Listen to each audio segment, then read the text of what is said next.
오늘 하나님의 말씀은 에베소서 4장 13절에서 16절에 있는 말씀입니다. 한 절씩 교독하겠습니다. 우리가 다 하나님의 아들을 믿는 것과 아는 일에 하나가 되어 온전한 사람을 이루어 그리스도의 장성한 분량이 충만한 데까지 이르리니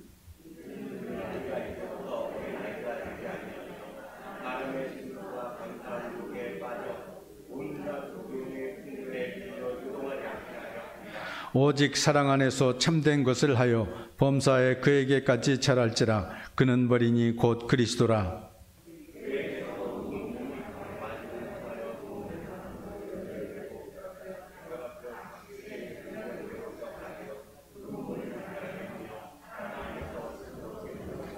아멘.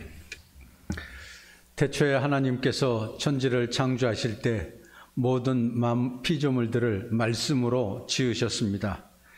그러나 특별히 사람은 그의 형상에 따라 지으셨습니다. 모든 피조물들 가운데 특별히 사람만 하나님의 형상으로 지음을 받았고, 그래서 만물의 영장이라고 부릅니다. 이것은 하나님께서 우리에게 주신 위대한 특권입니다. 그래서 인간은 존엄성을 가지고 있습니다. 이런 점에서 우리도 하나님의 형상대로 지음을 받았기 때문에 하나님처럼 영적인 존재입니다. 우리의 영은 죽지 않고 몸이 사라져도 영은 남게 됩니다. 또한 우리는 지적 능력을 가지고 있는 존재입니다. 생각하고 논리에 따라서 사고하고 판단합니다. 문제를 풀어가기도 합니다. 그뿐만 아니라 우리는 하나님처럼 관계를 가지고 삽니다. 우리는 진정한 사랑을 주고받습니다. 도덕적 의식을 가지고 있습니다. 우리는 매사에 하나님의 뜻에 합당한지 그렇지 않은지를 구분합니다. 이 때문에 우리는 하나님에 대한 책임을 가지고 있습니다. 성경은 믿는 사람들뿐만 아니라 모든 사람이 하나님의 형상대로 지음을 받았다고 말씀하고 있습니다. 하지만 그 형상이 완전하지 않고 죄와 사탄에 의해서 많이 손상되고 왜곡되었습니다. 그래서 하나님은 우리가 잃어버린 그 형상을 다시 되찾도록 하기 위해서 이 땅에 예수님을 보내주셨습니다. 완전한 하나님의 형상, 온전한 하나님의 모습은 어떤 것일까요? 그것은 바로 예수 그리스도의 모습입니다. 성경은 예수님이 하나님과 완전히 일치한다고 말씀하고 있습니다. 고린도후서 4장 4절을 보십시오. 그 중에 이 세상의 신이 믿지 아니하는 자들의 마음을 혼미하게 하여 그리스도의 영광의 복음의 광채가 비치지 못하게 하미니 그리스도는 하나님의 형상이니라 그랬습니다. 예수님은 그리스도의 영광의 광채가 비치는 완전한 하나님의 형상입니다. 골로새서 1장 15절에 보면 예수님은 보이지 아니하시는 하나님의 형상이시오 모든 피조물보다 먼저 나신 이라고 말씀하고 있습니다. 히브리서 1장 3절에서도 예수님은 하나님의 영광의 광채시오 그 본체의 형상이시라. 그의 능력의 말씀으로 만물을 붙드시며 죄를 정결하게 하는 일을 하시고 높은 곳에 계신 지극히 크신 이의 우편에 앉으셨느니라 그랬습니다. 예수님만이 하나님의 완전한 형상을 가지신 분입니다. 우리나라 속담에는 부전자전이라는 말이 있습니다. 아버지의 모습이 자녀에게도 전해지고 보여집니다. 다른 것 같으면서도 어딘가는 닮은 데가 있습니다. 우리는 지극히 높으신 하나님의 자녀입니다. 하나님의 형상대로 지음을 받았기 때문에 하나님의 성품을 담는 자가 되어야 합니다. 에베소서 4장 22절에서 24절을 보십시오. 너희는 유혹의 욕심을 따라 썩어져가는 구습을 따르는 옛사람을 벗어버리고 오직 너희의 심령이 새롭게 되어 하나님을 따라 의와 진리의 거룩함으로 지으심을 받은 새사람을 입으라. 그렇게 말씀해 주시고 있습니다. 우리는 분명히 하나님을 따르는 새사람으로 거듭나야 됩니다. 그러나 이 말을 오해해서는 안 됩니다. 우리는 절대로 하나님이 될 수 없고 어떤 신도 될 수가 없습니다. 사람은 사람일 뿐입니다. 내가 하나님이 되려고 하는 것은 사탄의 유혹입니다. 교만으로 인한 거짓말입니다. 사탄인 뱀은 아담과 하와를 유혹하면서 이 선악과를 따먹으면 하나님이 될 것이라고, 하나님과 같이 될 것이라고 말을 했습니다. 오늘날 많은 이단 종교들이 어떤 사람을 신격화시키는 것을 보게 됩니다. 피조물로서 우리는 절대로 하나님이 될 수 없습니다. 창조주가 될 수 없습니다. 하나님은 우리가 신이 되기를 원하시지 않습니다. 그 대신 우리가 하나님의 성품을 닮은 사람이 되기를 원하십니다. 그러므로 옛사람을 벗어버리고 오직 심령이 새롭게 되어 하나님을 따르는 새 사람이 되어야 하는 줄로 믿습니다. 이 땅에서 하나님이 우리의 삶에 대해 가지고 계신 궁극적인 목적은 예수님을 본받는 인격입니다. 하나님은 우리가 영적으로 성장하여 예수님을 닮기를 원하십니다. 우리가 신앙생활을 하는 것은 결국 예수님을 본받는 삶을 살아가는 것입니다. 그러나 예수님과 같이 된다는 것은 우리의 모든 성격을 버리고 생각 없는 복제물처럼 되라는 것은 아닙니다. 하나님은 우리에게 각각의 독특한 성격을 주셨습니다. 우리가 예수님을 본받는 것은 타고난 성격을 바꾸라는 것이 아니라 인격을 개발하는 것입니다. 하나님은 우리가 예수님의 산상수훈과 같이 살기를 원하십니다. 심령이 가난한 자가 되기를 원하십니다. 애통하는 자, 온유한 자, 의에 줄이고 목마른 자, 긍휼히 여기는 자, 마음이 청결한 자, 화평하게 하는 자, 의를 위하여 박해를 받은 자가 복이 있다고 예수님께서는 말씀하셨습니다. 바울 사도는 우리가 예수님을 본받아 살기 위해서 고린도전서 13장에서 믿음과 소망과 사랑을 가지고 살아야 한다고 말씀하고 있습니다. 성령의 열매를 맺어야 한다고도 말씀하셨습니다. 사랑과 희락과 화평과 오래 참음과 자비와 양선과 충성과 온유와 절제와 같은 성품을 가져야 한다고 말씀했습니다. 베드로 사도도 그러므로 너희가 더욱 힘써 너희 믿음의 덕을, 덕의 지식을, 지식의 절제를, 절제의 인내를, 인내의 경건을, 경건의 형제 우애를, 형제 우애의 사랑을 더하라 말씀하십니다. 믿음에서 시작해서 사랑에 이르는 온전한 예수님의 인격을 가져야 합니다. 우리가 어떻게 하면 그러면 예수님을 본받아 살 수 있을까요? 첫째로 우리가 예수님을 본받아 살기 위해서는 우리의 노력만으로는 되지 않는다는 것을 알아야 됩니다. 성령의 역사가 있어야 됩니다. 우리가 예수님을, 하나님을 믿고 예수 그리스도를 나의 구주로 영접하고 믿음으로 살아갈 때 성령께서는 우리와 함께해 주십니다. 고린도후서 3장 18절에는 이렇게 말씀하십니다. 우리가 다 수건을 벗은 얼굴로 거울을 보는 것 같이 주의 영광을 보매 저와 같은 형상으로 화하여 영광으로 영광에 이르니 곧 주의 영으로 말미암음이니라 그랬습니다. 주의 영으로 말미암아야 우리가 하나님을 분명히 보게 되고 예수님을 바라보게 되며 예수님을 따르는 생활을 해나갈 수 있다는 말씀입니다. 우리가 예수님을 닮아가는 이 과정을 성화, 거룩하게 되는 것이라고 부릅니다. 그런데 이 성화는 우리의 힘만으로는 될 수 없습니다. 새로운 결단과 의지만으로 되어지지도 않습니다. 하나님은 우리의 삶의 변화를 보고 싶어 하시는데 그것은 바로 성령의 감동, 감화를 통해서 이루어지는 것입니다. 성령께서 우리의 마음을 움직이시고 감동시키시고 성령께서 우리와 함께해 주실 때 우리는 예수님을 본받아 살아가게 됩니다. 성령의 역사라고 하면 많은 사람들은 기적적인 일이나 어떤 뜨거운 감정을 생각합니다. 특별히 우리나라 사람들이 성령의 뜨거운 역사를 많이 생각합니다. 그러나 대부분의 경우 성령의 역사는 우리의 삶 속에서 조용히 일어나기 때문에 우리가 알아차리거나 느낄 수 없을 때도 많습니다. 성령께서 조용히 우리에게 다가오시고 우리와 함께 하시고 우리를 지켜주시고 보호해 주십니다. 열왕기상 19장을 보면 알 수 있습니다.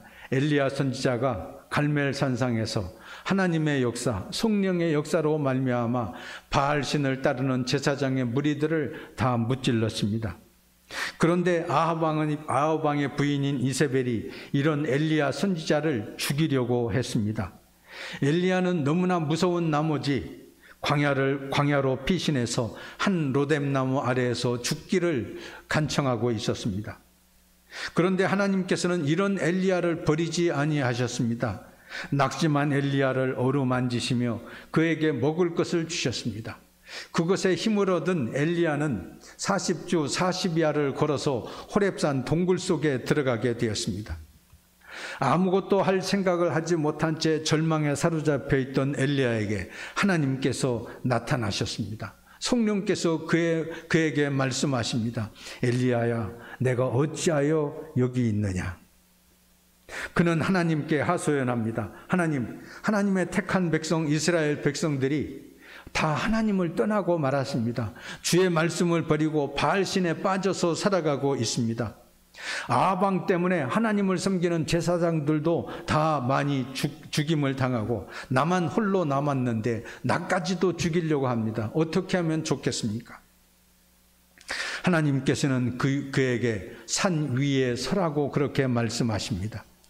이때 크고 강한 바람이 산을 가르고 바위를 부서뜨렸습니다. 하나님께서는 이렇게 놀라운 역사로 나와 함께 하시는가 하고 크고 강한 바람 속에 하나님이 계신가 하고 찾아보았습니다. 그런데 하나님은 그곳에 계시지 않았습니다. 그 후에는 천지를 진동하는 지진이 크게 일어났습니다. 엘리야는 이곳에 하나님이 계신가 하고 보았지만은 그곳에도 하나님은 계시지 않았습니다. 이번에는 큰 불이 일어나서 산에 있는 모든 나무들이 불타 없어지고 말았습니다. 엘리야는 그 중에 하나님이 계신가 하고 찾아보았지만 그곳에도 하나님은 계시지 않았습니다. 그 후에 엘리야에게 세미한 음성이 들렸습니다. 하나님께서는 세미한 음성으로 그에게 성령으로 나타나시고 그에게 말씀하셨습니다. 너는 두려워하지 말라. 너는 죽지 않으리라. 이제 너는 다메섹에 가서 하사엘에게 기름을 부어 왕이 되게 하라. 또 예후에게 기름을 부어 이스라엘의 왕이 되게 하라.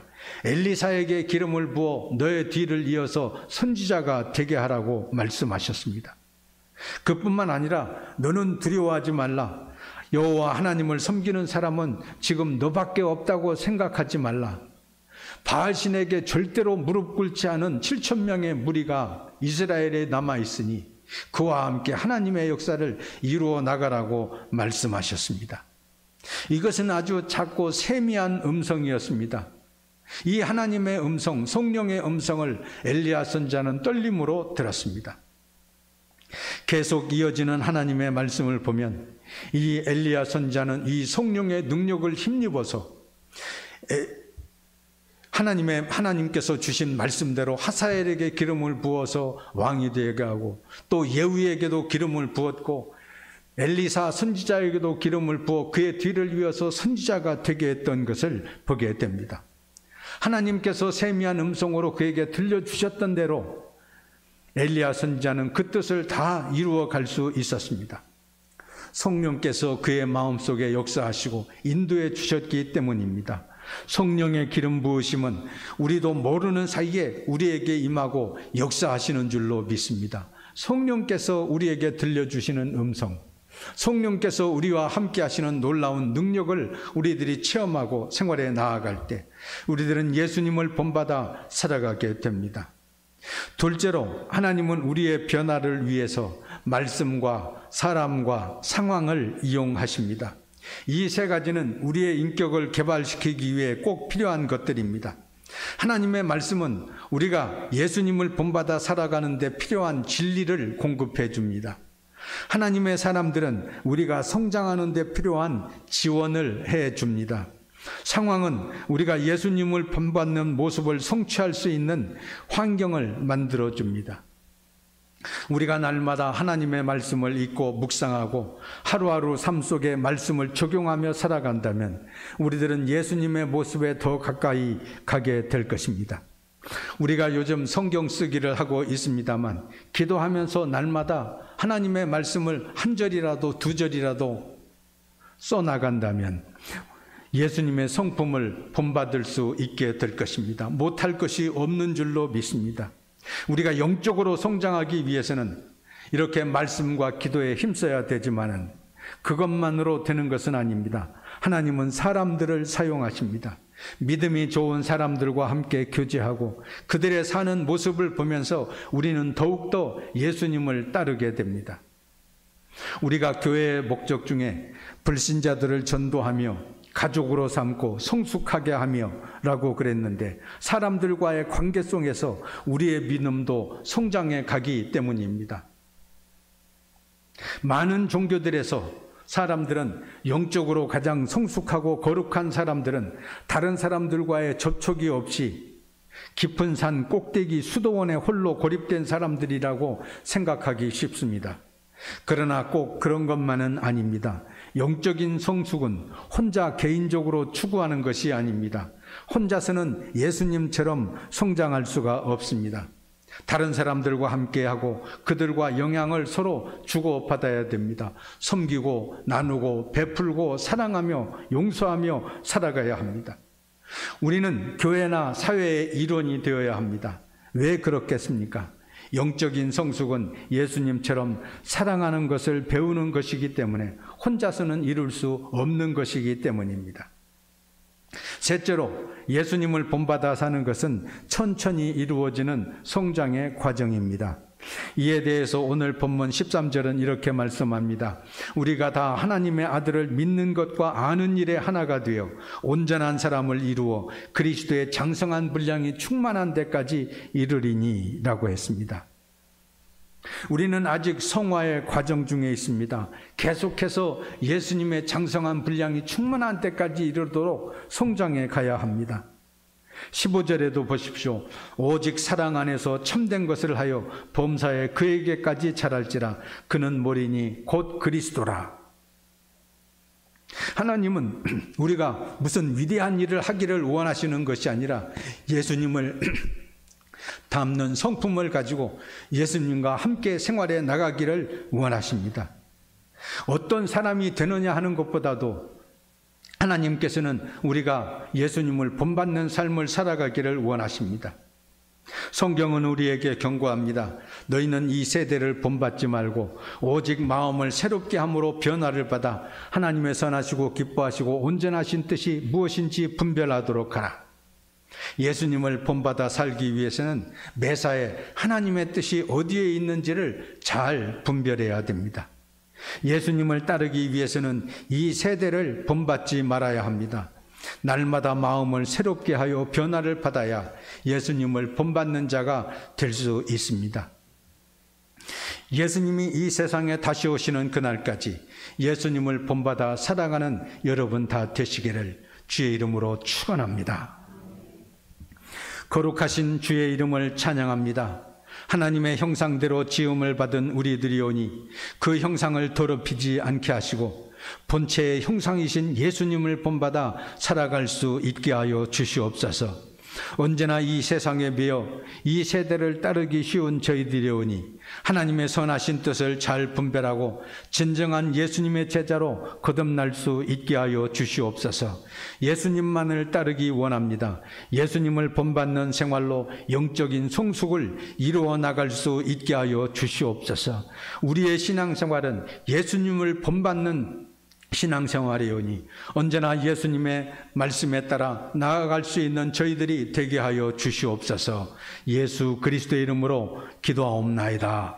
아멘.